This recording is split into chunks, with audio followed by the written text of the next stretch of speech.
Hello, ഇന്നത്തെ കഥയിലേക്ക് എല്ലാവർക്കും സ്വാഗതം. ചാനൽ ആദ്യമായിട്ട് കാണുന്നവരാണെങ്കിൽ ഒന്ന് സബ്സ്ക്രൈബ് ചെയ്തിട്ട് ലൈക്ക് ചെയ്യണേ. അപ്പം പ്രിയയുടെ ഓപ്പറേഷന് വേണ്ടിയിട്ടുള്ള കാര്യങ്ങളൊക്കെ നടന്നുകൊണ്ടിരിക്കുകയാണ്. അങ്ങോട്ടേക്ക് വിനോദ് കരഞ്ഞുകൊണ്ട് വന്നിട്ടുണ്ടായിരുന്നു. അപ്പോൾ വിനോദിനെ കണ്ടപ്പോൾ ദേഷ്യത്തോടെയാണ് ഗീതു നിൽക്കുന്നത്. അപ്പോൾ ഗീതുവിനോട് വിനോദ് പറയുന്നുണ്ട്, ചേച്ചി വേണമെങ്കിൽ എന്നെ തല്ലിക്കോ, പക്ഷേ ഞാൻ അറിഞ്ഞുകൊണ്ട് പ്രിയയെ തള്ളിയിട്ടതല്ല. ആ സമയത്ത് ഗീതുവും ദേഷ്യത്തോട് പറയാണ്, നിങ്ങൾ തമ്മിൽ വഴക്കിടുന്നത് എല്ലാവരും കണ്ടിട്ടുണ്ടായിരുന്നതാ. വഴക്കിട്ടു, ശരിയാ, പക്ഷേ എൻ്റെ മുമ്പിൽ നിന്ന് അവളെ മാറ്റാൻ ശ്രമിച്ചതാ ഞാൻ. വീണുപോയി, അല്ലാതെ ഞാൻ തള്ളിയിട്ടതല്ല, അത് പ്രിയക്കറിയാം. അപ്പം ഗീതു ദേഷ്യത്തോടെ പറയാണ്, ഇതൊക്കെ പ്രിയ നേരിട്ട് പറയാതെ ഞാൻ പോലും വിശ്വസിക്കില്ല, പിന്നെ എങ്ങനെ ഇവിടെയുള്ള ബാക്കിയുള്ളവർ വിശ്വസിക്കുക? നീ ഇവിടുന്ന് പോ. അപ്പം വിനോദ് പറയുന്നുണ്ട്, എനിക്ക് പ്രിയയെ ഒന്ന് കാണണം ചേച്ചി. നിന്നെ കൈ കിട്ടിയാ കൊല്ലാൻ പോലും കണ്ണേട്ടം മടിക്കില്ല. ഇനി അതും കൂടിയേ ഞാൻ അനുഭവിക്കാൻ ബാക്കിയുള്ളൂ. നീ ആയിട്ട് അതും കൂടി വരുത്തി വെക്കാതെ ഇവിടുന്ന് ഒന്ന് പോ. വീണ്ടും കരഞ്ഞുകൊണ്ട് വിനോദ് പറയാണ്, ഗോവിന്ദേട്ടൻ എന്നെ കൊന്നാലും വേണ്ടില്ല, എനിക്ക് പ്രിയയെ കാണണം, അവളുടെ കാല് പിടിച്ച് മാപ്പപേക്ഷിക്കണം. അതിന് കഴിഞ്ഞില്ലെങ്കിൽ എന്നെ ആരും കൊല്ലണ്ട, ഞാൻ സൂയിസൈഡ് ചെയ്യും. ഗീതു ശരിക്കും ഞെട്ടിപ്പോവാണ്. ആ സമയത്ത് സങ്കടത്തോടെ വിനോദ് പറയുന്നുണ്ട്, എനിക്ക് അവളെ കാണണം ചേച്ചി, ദയവ് ചെയ്ത് നീ ഇവിടെ നിന്ന് പോ, ആരെങ്കിലും നിന്നെ കണ്ട പ്രശ്നാ. ഗീതു വീണ്ടും വീണ്ടും കരഞ്ഞുകൊണ്ട് പറയാണ്. അപ്പൊ വിനോദും പറയുന്നുണ്ട്, പോവില്ല, ചേച്ചി പറഞ്ഞതുപോലെ എന്നെ ഒരു മനുഷ്യനാക്കി മാറ്റിയത് അവളാണ്. എന്നിട്ട് വീണ്ടും ഞാനൊരു ചെകുത്താനെ പോലെ അവളോട് പെരുമാറി.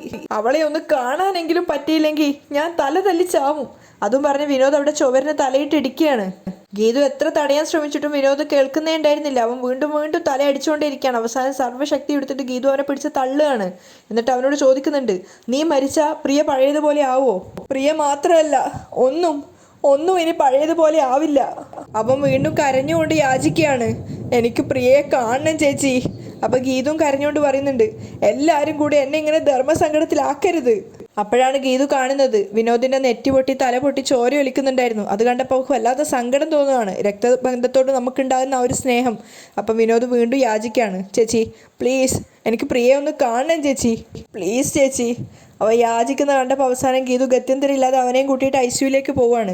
അതേസമയം ഗോവിന്ദിൻ്റെ മുന്നിൽ പേപ്പർ വെച്ചുകൊണ്ട് ഡോക്ടർ പറയുന്നുണ്ട്, ഇത് വെറൊരു സൈൻ മാത്രമാണ്, വലിയ പ്രശ്നമൊന്നുമില്ല.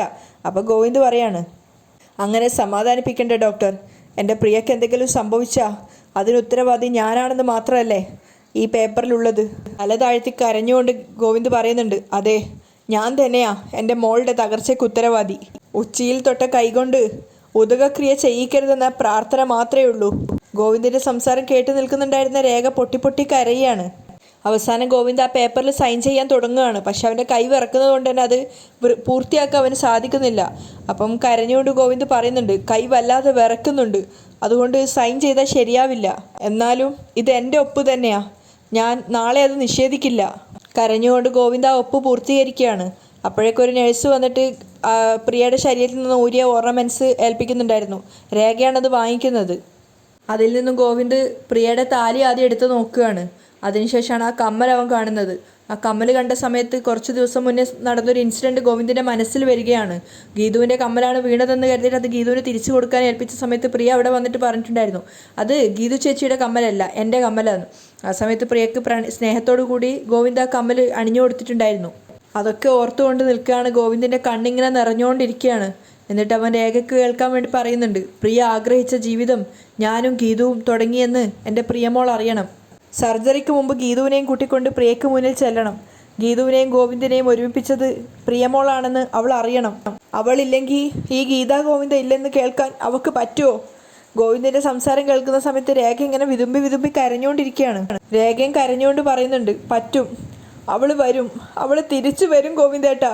ഞാൻ ഇപ്പം തന്നെ ഗീതുവിനെ വിളിച്ചുകൊണ്ട് വരാം, നിങ്ങൾ ഒരുമിച്ച് പ്രിയയെ കാണണം. ആ സമയത്ത് വിനോദിനെയും കൂട്ടിക്കൊണ്ട് ICUവിനകത്തേക്ക് കയറിയിട്ടുണ്ടായിരുന്നു ഗീതു. അപ്പം നേഴ്സ് ചോദിക്കുന്നുണ്ട്, നിങ്ങളെങ്ങനെ അകത്ത് കയറി? ഞങ്ങൾ ഡോക്ടറോട് ചോദിച്ചിട്ടുണ്ടായിരുന്നു നേഴ്സ് സിസ്റ്റർ. അങ്ങനെ സിസ്റ്റർ സമ്മതിക്കുകയാണ്. പ്രിയയെ അങ്ങനെ ഒരു അവസ്ഥയെ കാണുന്ന സമയത്ത് വിനോദിന് സർവ്വ നിയന്ത്രണവും നഷ്ടപ്പെട്ടു പോവാണ്. അവളുടെ കാൽ കീഴിൽ ഇരുന്നിട്ട് വിനോദ് പൊട്ടി കരയുന്നുണ്ടായിരുന്നു. സോറി, നീ എന്നോട് പൊറുക്കണം. വിനോദ് കരഞ്ഞുകൊണ്ടേയിരിക്കുകയാണ്. അപ്പം വിനോദ് ഇങ്ങനെ പറഞ്ഞുകൊണ്ടിരിക്കുകയാണ്, നീ പറഞ്ഞത് കേൾക്കാതെ നമ്മുടെ കാർ എൻ്റെ ഫ്രണ്ട്സിന് കൊടുത്തത് കൊണ്ടാണ് ഇങ്ങനെയൊക്കെ സംഭവിച്ചത്. വിനോദിൻ്റെ ആ ഒരു കുമ്പസാരം കേൾക്കുന്ന സമയത്ത് ഗീതുവിനും കണ്ണ് നിറയുന്നുണ്ടായിരുന്നു. ഒരു നിമിഷം കൈപ്പിഴ പറ്റിപ്പോയി, നിനക്കെന്തെങ്കിലും സംഭവിച്ചാൽ ഞാൻ പിന്നെ ജീവനോടെ ഇരിക്കില്ല, നിന്റെ പിന്നാലെ ഞാനും അങ്ങ് വരും. അവളുടെ കാല് പിടിച്ചുകൊണ്ട് മാപ്പെന്ന് അപേക്ഷിക്കുന്ന രീതിയിലാണ് വിനോദ് സംസാരിക്കുന്നത്. അപ്പം കണ്ണീര് തുടച്ചുകൊണ്ട് ഗീതുവും പറയുന്നുണ്ട്, ഒന്നും സംഭവിക്കില്ല, നീയും ഇവളും കുഞ്ഞും ഒരുമിച്ച് ജീവിക്കും. വിനോദിന് സങ്കടം സഹിക്കാൻ സാധിക്കുന്നുണ്ടായിരുന്നില്ല.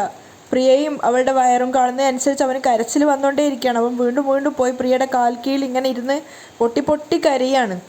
അത് കണ്ടിട്ട് ഗീതുവിന് സങ്കടം സഹിക്കാൻ പറ്റുന്നുണ്ടായിരുന്നില്ല. അവൾ വിനോദിനോട് പറയുന്നുണ്ട്, വിനോദെ പോട്ടെ, സാരമില്ല. പക്ഷെ അതൊന്നും വിനോദിനെ ആശ്വസിപ്പിക്കുന്നുണ്ടായിരുന്നില്ല. വിനോദ് ചെറിയ കുട്ടികളെ പോലെ, കാരണം താൻ ചെയ്തു പോയ ആ ഒരു കാര്യം എത്ര വലുതാണെന്ന് വിനോദിനെ മനസ്സിലാക്കാവുന്നതിലപ്പുറത്തായിരുന്നു. കാരണം അവനത് സഹിക്കാൻ സാധിക്കുന്നുണ്ടായിരുന്നില്ല. അവൻ പ്രിയയുടെ കാൽക്കീഴിൽ ഇരുന്നിട്ട് വീണ്ടും വീണ്ടും ചെറിയൊരു കൊച്ചു കുട്ടികളെ പോലെ പൊട്ടി പൊട്ടി കരയാണ്. അതൊന്നും അറിയാതെ ഒരു മയക്കത്തിൽ ഓക്സിജന്റെ സഹായത്തോടെ ശ്വസിച്ചുകൊണ്ട് പ്രിയ അവിടെ കിടക്കുന്നുണ്ടായിരുന്നു. അതേസമയം ഡോക്ടറുടെ മുറിയിൽ നിന്ന് പുറത്തിറങ്ങിയിട്ടുണ്ടായിരുന്നു ഗോവിന്ദ്. ഗീതുവിനെ നോക്കുന്ന സമയത്ത് രേഖയും ഗീതുവിനെ തപ്പി ഇറങ്ങിയതാണ്. പക്ഷേ ഗീതുവിനെ അവിടെ കാണുന്നില്ല. അപ്പോഴേക്കും ഒരു സിസ്റ്റർ വന്നിട്ട് പറയുന്നുണ്ട്, നിങ്ങളുടെ വൈഫിനെയാണ് അന്വേഷിക്കുന്നത്, ആള് ICUവിനകത്തുണ്ട്. അത് കേട്ട് രേഖ പറയുന്നുണ്ട്, എങ്കിൽ നന്നായി, ഗോവിന്ദേട്ടനും കൂടി അങ്ങോട്ട് ചെല്ല്, നിങ്ങൾ രണ്ടുപേരും കൂടി ഒരുമിച്ച് സംസാരിക്കുക. അങ്ങനെ ഗോവിന്ദ് ICUവിനകത്തേക്ക് കയറി പോവാണ്. അകത്ത് വിനോദ് ഉണ്ടെന്ന് അറിയാതെ. ഗീതുവിനെ മാത്രം പ്രതീക്ഷിച്ചുകൊണ്ടാണ് ഗോവിന്ദ് പോകുന്നത്. ആ സമയത്ത് വിനോദിനെ നിയന്ത്രിക്കാനാവാതെ ഗീതു പെടാപ്പാട് പെടുകയാണ്. കാരണം അവൻ പ്രിയയുടെ കാല് അമർത്തി മുറുക്കെ പിടിച്ചിട്ട് കരഞ്ഞുകൊണ്ടേയിരിക്കുകയാണ്. ഓരോന്നും പദം പറയുന്നുണ്ട്. കാരണം താൻ കാരണം സംഭവിച്ചതാണെന്നൊക്കെയുള്ള ആ ഒരു കുറ്റബോധം കൊണ്ട് എന്തൊക്കെയോ പറഞ്ഞുകൊണ്ടാണ് വിനോദ് കരയുന്നത്. വിനോദാണെങ്കിൽ പ്രിയയുടെ കാല് മുറുകെ പിടിച്ചിട്ടുണ്ട്. ഗീതുവിന് എത്ര ശ്രമിച്ചിട്ടും അവളുടെ കാല് പിടിവിക്കാൻ പറ്റുന്നില്ല. ആ സമയത്ത് ഗോവിന്ദ് അകത്തേക്ക് എത്തുന്നുണ്ട്. വിനോദിനെ കണ്ടതും ഗോവിന്ദ് ദേഷ്യത്തോടെ ശക്തമായിട്ട് അലറുകയാണ്. ഡാ. അത് കേട്ടതും ഗീതും വിനോദും ഒരുപോലെ തിരിഞ്ഞു നോക്കുന്നുണ്ട്. അപ്പോഴേക്കും ഗോവിന്ദിൻ്റെ ക്ഷമ മൊത്തം നശിച്ചിട്ടുണ്ടായിരുന്നു. ആ ഒരു ദേഷ്യത്തിൽ അവൻ്റെ ഷർട്ടിനെ പിടിച്ചിട്ട് ഗോവിന്ദ് ചോദിക്കുന്നുണ്ട്, പ്രിയമോളുടെ മുന്നിൽ വന്നു നിൽക്കാൻ നിനക്ക് എങ്ങനെയാടാ വീണ്ടും ധൈര്യം ഉണ്ടായത്? അപ്പം വിനോദ് കരഞ്ഞുകൊണ്ട് പറയാണ്, ഏട്ടാ ഞാൻ ഒന്നും ചെയ്തിട്ടില്ല, പ്ലീസ് എന്നെ ഒന്ന് വിശ്വസിക്ക്. ഗീതു എത്ര പിടിച്ചു മാറ്റാൻ ശ്രമിച്ചിട്ടും ഗോവിന്ദ് പിടിവിടുന്നുണ്ടായിരുന്നില്ല. നിന്നെ ഞാൻ കൊല്ലുവടാ എന്നൊക്കെ പറഞ്ഞിട്ട് വിനോദിനെ പൊതിരെ തല്ലുകയാണ്. ഗീതു ആണെങ്കിൽ അവർക്കൊപ്പം തന്നെ നിന്നിട്ട് ഗോവിന്ദിനെ പിടിച്ചു മാറ്റാൻ ശ്രമിക്കുന്നുണ്ട്. അവസാനം ICUവിൽ നിന്ന് പുറത്തേക്ക് ഇറങ്ങി ICUവിൻ്റെ പുറത്തേക്ക് എത്തിയിട്ടുണ്ടായിരുന്നു. കണ്ടിട്ട് ഞാൻ പറയുന്നൊന്ന് കേൾക്ക്, പ്ലീസ് പ്ലീസ്, നീ മാറി നിൽക്കടി. ഗോവിന്ദിൻ്റെ ആ ദേഷ്യത്തിന് ഗീതുവിനെ വരെ അവൻ തട്ടിത്തെറിപ്പിക്കുകയാണ്. ആ സമയത്ത് ഗോവിന്ദ് വിനോദിനോട് പറയുന്നുണ്ട്, ഈ കുടുംബത്തിൻ്റെ ചൈതന്യത്തെയാടാ നീ താറുമാറാക്കിയത് എന്നൊക്കെ പറഞ്ഞ് വിനോദിനെ പൊതിരെ തല്ലുകയാണ്. ഗീതു എത്ര ശ്രമിച്ചിട്ടും ഗോവിന്ദ് പിടിവിടുന്നില്ല. അവർക്ക് രണ്ടുപേർക്കും ഇടയിൽ കിടന്നിട്ട് ശ്വാസം മുട്ടുകയാണ് ശരിക്കും പറഞ്ഞാൽ ഗീതു. അപ്പോൾ ഗോവിന്ദ് വിനോദിനോട് ചോദിക്കുന്നുണ്ട്, നിന്നെ സ്നേഹിച്ചതാണോടാ അവൾ ചെയ്ത കുറ്റം? അതിനാണോടാ നീ ആ പാവത്തിന് ഇങ്ങനെ കൊന്നത്? നീ ഒരു മനുഷ്യനാണോടാ എന്നൊക്കെ പറഞ്ഞ് ചവിട്ടുകയും ഇടിക്കുകയും തൊഴിക്കുകയും ഒക്കെ ചെയ്യുന്നുണ്ട്. ഗീതു എത്ര ശ്രമിച്ചിട്ടും ഗോവിന്ദ് അവസാനിപ്പിക്കുന്നില്ല. പക്ഷെ വിനോദാണെങ്കിൽ തിരിച്ചൊന്നും പ്രതികരിക്കാതെ നിന്ന് തല്ലുകൊള്ളുകയാണ്. ഇവിടുത്തെ ബഹളവും ശബ്ദമൊക്കെ കേട്ടിട്ടാണ് വരുണും രേഖയും അങ്ങോട്ടേക്ക് വരുന്നത്. ഗോവിന്ദാണെങ്കിൽ പരിസരം പോലും ഓർക്കാതെയാണ് വല്ലാതെ അവൻ ഇടിക്കുന്നത്. അപ്പോഴേക്കും രാധിക അങ്ങോട്ടേക്ക് എത്തുന്നുണ്ട്. 3 പേരും വിനോദിനെ തല്ലുന്നതെന്ന് കണ്ടപ്പോൾ ഇങ്ങനെ ഞെട്ടി നിൽക്കുകയാണ്. ഇവനെ ഞാൻ ഇന്ന് കൊല്ലും, ഇവൻ ഇനി ജീവനോടെ വേണ്ട എന്നൊക്കെ പറഞ്ഞുകൊണ്ടാണ് ഗോവിന്ദ് തല്ലുന്നത്. അങ്ങോട്ടേക്ക് ഓടി വന്നിട്ട് വരുണും പറയുന്നുണ്ട്, അടിച്ച് കൊല്ലേട്ടാ അവനെ.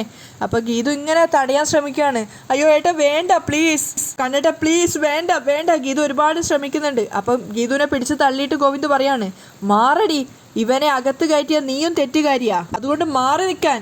അപ്പോൾ ഗീതു പെട്ടെന്ന് സ്റ്റെക്കായിട്ട് പേടിയോടുകൂടി നിൽക്കുകയാണ്. അതൊക്കെ ശരിക്കും പറഞ്ഞാൽ രാധയൊക്കെ നല്ല സന്തോഷം ഉണ്ടാക്കുന്ന കാര്യങ്ങളായിരുന്നു. ഗീതുവിനെ മാറ്റി നിർത്തിയിട്ട് ഗോവിന്ദ് അവൻ്റെ വിനോദിൻ്റെ ദേഹത്ത് കയറി നിന്നിട്ടൊക്കെ അവനെ തല്ലുകയാണ്. അപ്പോഴേക്ക് അയ്യപ്പേട്ടനും വന്നിട്ടുണ്ടായിരുന്നു. കുഞ്ഞ് എന്തായി കാണിക്കുന്നത് എന്നൊക്കെ പറഞ്ഞ് അയ്യപ്പേട്ടനും വന്നിട്ട് ഗോവിന്ദിനെ തടയാൻ ശ്രമിക്കുകയാണ്. അനിയനെയാണ് തല്ലുന്നത് എന്നുള്ള ഓർമ്മയിൽ ഗീതു വീണ്ടും അവർക്കിടയിലേക്ക് വരികയാണ്. ഗോവിന്ദിനെ പിടിച്ചു മാറ്റിയിട്ട് അയ്യപ്പേട്ടൻ എങ്ങനെയോ കൊണ്ടുപോകുമ്പോഴേക്കും പിന്നാലെ വരുണും വന്നിട്ട് വരുണും വിനോദിനെ ഒരുപാട് തല്ലുകയാണ്. അങ്ങനെ അവിടുത്തെ ബഹളവും ശബ്ദമൊക്കെ കേട്ടിട്ട് അവിടുത്തെ നഴ്സുമാരും അവിടെയുള്ള റൂമിലുള്ള മറ്റുള്ള പേഷ്യൻസും ഒക്കെ വരുന്നുണ്ടായിരുന്നു. അപ്പം ഗോവിന്ദ് വീണ്ടും അയ്യപ്പേട്ടനെ മാറ്റിക്കൊണ്ടൊക്കെ വീണ്ടും വന്ന് വിനോദിനെ ഇടിക്കുകയും തൊഴിക്കുകയും ചവിട്ടുകയും ഒക്കെ ചെയ്യുന്നുണ്ട്. അതൊക്കെ രാധിക ശരിക്കും പറഞ്ഞാൽ എൻജോയ് ചെയ്യുന്നുണ്ടായിരുന്നു. ഗോവിന്ദ് അയ്യപ്പേട്ടൻ്റെ കൈക്കുള്ളിലാണ് ഉള്ളത്. ആ സമയത്ത് ഗീതു കരഞ്ഞുകൊണ്ട് പറയുന്നുണ്ട്, കണ്ണേട്ട ഞാൻ പറയുന്നതൊന്ന് കേൾക്ക്, പ്രിയ അബദ്ധത്തിൽ മോളിൽ നിന്ന് വീണതാ. എന്നിട്ട് വിനോദിന്റെ നേരെ തിരിഞ്ഞിട്ട് ഗീതു പറയുന്നുണ്ട്, വിനോദെ നടന്നത് എന്താണെന്നൊന്ന് പറയടാ. വിനോദ് എങ്ങനെയോ കഷ്ടപ്പെട്ട് എഴുന്നേറ്റ് നിൽക്കുകയാണ്.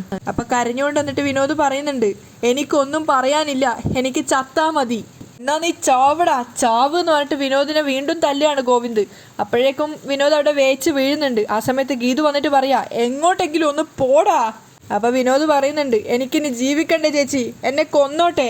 ആ സമയത്ത് ഗോവിന്ദ് വീണ്ടും വിനോദിനെ ചവിട്ടി താഴെ ഇടുകയാണ്. എന്നിട്ട് വന്നിട്ട് അവനെ പൊതിരെ ചവിട്ടിക്കൊണ്ടിരിക്കുന്നുണ്ട്. ആ സമയത്ത് ഗീതു ഗോവിന്ദിന്റെ കാല് പിടിച്ചിട്ട് പറയാണ്, പ്ലീസ് കണ്ണേട്ട, ഒന്നും ചെയ്യല്ലേ കണ്ണേട്ട, പ്ലീസ് പ്ലീസ്. അപ്പൊ ഗീതുവിനെ പിടിച്ചു മാറ്റിയിട്ട് ഗോവിന്ദ് പറയുന്നുണ്ട്, നീ എന്നെ തടയണ്ട, തടയും, ഞാൻ വെറുതെ നിന്നാ വലിയ ദുരന്തങ്ങൾ സംഭവിക്കും, അതെനിക്ക് തടഞ്ഞേ പറ്റൂ. ഗീതു കരഞ്ഞുകൊണ്ടാണ് പറയുന്നത്. പക്ഷെ രാധിക ഒരു അക്ഷരം പോലും മിണ്ടാതെ നോക്കി നിന്നിട്ട് കാണുകയാണ് ഒക്കെ കാര്യങ്ങളും. അവസാനം ഗീതുവിന്റെ സംസാരം കേട്ട് ഗോവിന്ദ് സ്റ്റെക്കായപ്പം രാധിക വന്നിട്ട് ചോദിക്കുന്നുണ്ട്, നീ എന്തിനാ തടയുന്നത്? നിന്റെ ഭർത്താവ് ജയിലിലാവുന്നുള്ള പേടിയിലാണോ? ഇവൻ ചത്താ അതിന്റെ ബാക്കി ഞാൻ നോക്കിക്കോളാം. വിനോദിനെ ചൂണ്ടിക്കൊണ്ടാണ് രാധിക പറയുന്നത്. അവരവസരം മുതലാക്കുകയാണെന്നുള്ളത് ഗീതുവിന് മനസ്സിലായി. അതുകൊണ്ട് തന്നെ രാധികാമ്മയുടെ മുഖത്ത് നോക്കി ഗീതു പറയുന്നുണ്ട്, എന്നെ കൊന്നിട്ടേ ഇനി ഇവനെ തൊടാനാവൂ. അപ്പോൾ ഗോവിന്ദ് പറയുന്നുണ്ട്, എന്തിനാടി അങ്ങനെ ഒരു വാശി? ഇവൻ എൻ്റെ കൂടപ്പിറപ്പായതുകൊണ്ട്. അപ്പോൾ ഗോവിന്ദ് പറയുന്നുണ്ട്, അത് തന്നെ എനിക്കും പറയാനുള്ളത്. അകത്ത് ജീവിതത്തിനും മരണത്തിനും ഇടയിൽ കിടക്കുന്നത് എൻ്റെയും കൂടപ്പിറപ്പാ. അപ്പൊ ഗീതു കരഞ്ഞുകൊണ്ട് ചോദിക്കുകയാണ്, ഇവനെ തല്ലിക്കൊന്ന പ്രിയെ തിരിച്ചു കിട്ടുമോ? അങ്ങനെയെങ്കിൽ ഞാൻ തന്നെ ഇവനെ കണ്ണേട്ടന് മുന്നിൽ പിടിച്ചു നിർത്തിത്തരാം. കണ്ണേട്ടൻ എന്നാ കൊല്ല്. അപ്പൊ ഗോവിന്ദ് തിരിച്ചു ചോദിക്കുകയാണ്, ഇവനെ കൊല്ലാതിരുന്നാ എൻ്റെ അനിയത്തിയെ തിരിച്ചു കിട്ടുമെന്ന് നിനക്ക് ഉറപ്പ് പറയാൻ പറ്റുമോ? പെട്ടെന്ന് ഗീതു സ്റ്റെക്കാവുകയാണ്. അപ്പൊ ഗോവിന്ദ് അലറിക്കൊണ്ട് ചോദിക്കുന്നുണ്ട്, പറ്റുമോന്ന്? ഗീതുവിന് മറുപടി ഇല്ലായിരുന്നു. പറ്റുമെങ്കിൽ പുഴുത്ത പട്ടിയെ പോലെ കൊല്ലേണ്ടിയിരുന്ന ഇവന്റെ കാല് കഴുകി പൂജിക്കാം ഞാൻ. വിനോദ് ശരിക്കും തളർന്നിട്ടുണ്ടായിരുന്നു. അവൻ അവിടെയുള്ള ചെയർ പിടിച്ചിരിക്കുകയാണ്. ആ സമയത്ത് ഗോവിന്ദ് പറയുന്നുണ്ട്, അറക്കലെ ഗോവിന്ദ് മാധവ് വലിയ മനുഷ്യസ്നേഹിയാണെന്നാണ് എല്ലാവരും പറയുന്നത്. ആ സ്നേഹം എല്ലാം കൂട്ടി തൂക്കി അതിനൊരു വിലയിട്ട് ഏതെങ്കിലും ദൈവങ്ങൾക്ക് എൻ്റെ പ്രിയമോളെ തിരിച്ചു തരാൻ പറ്റുമോ? കരഞ്ഞുകൊണ്ടിരിക്കുന്ന ഗീതുവിൻ്റെ മുഖത്ത് നോക്കിയിട്ടാണ് ഗോവിന്ദ് ചോദിക്കുന്നത്. ആ സമയത്ത് വിനോദ് നിലത്തിരുന്നിട്ട് കസേരയെ തല തല്ലി കരയാണ്. ഗീതു കരഞ്ഞുകൊണ്ടിങ്ങനെ ഗോവിന്ദിനെ തന്നെ നോക്കി നിൽക്കുകയാണ്. അപ്പോൾ ഗോവിന്ദ് ചത്ത അവസ്ഥയെ പറയുന്നുണ്ട്, ഇല്ല എന്ന് ഈ ലോകത്ത് ഏറ്റവും കൂടുതൽ അറിയാവുന്നത് എനിക്ക് തന്നെയാ. അവളുടെ ജീവൻ തിരിച്ചു കിട്ടിയാലും അവൾ പഴയ പ്രിയയുടെ സ്മാരകം മാത്രമായിരിക്കും. സഹിക്കാൻ വയ്യാത്ത സങ്കടത്തോടെ ഗോവിന്ദ് പൊട്ടി കരയാണ്. അപ്പോൾ വിനോദ് പറയുന്നുണ്ട്, ഞാൻ തെറ്റുകാരനാ ഗോവിന്ദേട്ടാ, എന്നെ കൊന്നോ, എനിക്കിനി ജീവിക്കണ്ട, എന്നെ കൊന്നോ ഗോവിന്ദേട്ടാ. വിനോദ് പൊട്ടി കരയാണ്. അതേപോലെ തന്നെ പൊട്ടിക്കരയാണ് ഗോവിന്ദാണെങ്കിലും. അവിടെയാണ് ഇന്നത്തെ എപ്പിസോഡ് വൈൻഡപ്പ് ചെയ്യുന്നത്.